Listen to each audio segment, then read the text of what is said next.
நான் ஜூலி அக்கா கிட்ட அப்பவே வார்ன் பண்ணியிருந்தேன், அக்கா நீங்க சீக்கிரமா பாலிமர் நியூஸ்ல வரப்போறீங்க, ஹெவியா மாட்டிக்கிட்டீங்க அப்படின்னு. அதுக்கு அந்த அக்கா சிரிச்சுக்கிட்டே நக்கலா எகத்தாளமா ஒரு ரிப்ளை வர பண்ணியிருந்தாங்க, ஸ்மைலி போட்டு. இப்போ பாத்தீங்களா, நான் சொன்ன மாதிரியே பாலிமர் நியூஸ்ல அக்கா வந்தாச்சு. மொத்த ஆடியோ ப்ரூஃபோடையும் நம்ம செல்லம் பாலிமர் நியூஸ் ரிலீஸ் பண்ணியிருக்கு. அவசியம் போய் எல்லாரும் பாருங்க. என்ன இது மட்டும் இல்லை, என்கிட்ட விக்டிம் நம்பர் 4ஓட ஒரு ஆடியோ ப்ரூஃபும் இருக்கு. அந்த ட்ரஸ்ட் ஒன்று இருக்கு இல்லையா, இவங்கெல்லாம் நடத்துனாங்களே ட்ரஸ்ட், அந்த ட்ரஸ்ட்டில் 2020 வேலை பார்த்தவங்களோட ஆடியோ ப்ரூஃபும் இருக்கு. இதை என்கிட்ட மட்டும் தான் நான் வச்சிருக்கேன். நெல்சன் கிட்டையும் இன்னும் ஷேர் பண்ணல, கோர்ட்லையும் இன்னும் ஷேர் பண்ணல. எதனாலனா, நான் பென்ட்ரைவ் அனுப்புன அடுத்த நாள் தான் இந்த விக்டிம் 4ஏ வராங்க. இந்த விக்டிம் 4 கிட்ட எல்லா ப்ரூஃபும் இருக்கு. அதை நான் பர்சனலாக வச்சிருக்கேன். இந்த கேஸ் நெக்ஸ்ட் ஸ்டெப்பு போறப்போ இன்னொரு பென்ட்ரைவை போட்டு கமிஷனர் ஆஃபீஸில் நான் கொடுத்துட்றேன்.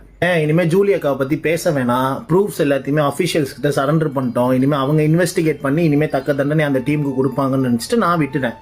நான் நினச்சிருந்தேன் அப்படின்னா யூடியூப் சேனலில் இதான் சாக்குன்னு சொல்லி எல்லா ப்ரூஃபையும் 1 by 1 ரிலீஸ் பண்ணி நிறைய சப்ஸ்கிரைபர், நிறைய வியூஸ், நிறைய ரெவன்யூ அப்படின்னு என் சேனலுக்கு நான் பில்ட் பண்ணியிருக்கலாம். ஆனால் என்னோட இன்டென்ஷன் அது இல்லைன்னு என் ஃபாலோவர்ஸ்க்கு நல்லா தெரியும். ஏன்னா எனக்கு இன்ஸ்டாகிராமில் இருந்து ₹1 கிடைக்க போகிறது இல்லை. யூடியூப் சேனலும் நான் பெருசாக ஆக்டிவாக இருக்க மாட்டேன், என் ஃபாலோவர்ஸ்க்கு தெரியும். இந்த நான் சோஷியல் மீடியாவில் பப்ளிக் ஸ்பீக்கிங் நிறைய பேருக்கு ஹெல்ப் பண்ணுறதுக்கான ஒரே பர்பஸ், ஒரு புண்ணியம் கிடைக்கும். அந்த புண்ணியம் என் பையனுக்கு கிடைக்கும். அந்த ஒரே பர்பஸ்க்காக மட்டும்தான்.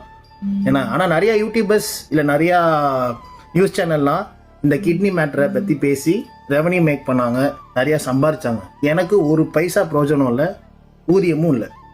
நான் பண்ணதுக்கு ஒரே காரணம் விக்டிம் 1 விக்டிம் 2 ஹெல்ப் பண்ணணும், அவ்வளோதான். ஆனால் இந்த அக்கா சும்மா என்னை ட்ரிகர் பண்ணி மொத்த ப்ரூஃபையுமே என்னையே ரிலீஸ் பண்ண வச்சிருவாங்க போல யூடியூப் சேனலில். வேணாம், அப்படி பண்ணாதீங்க.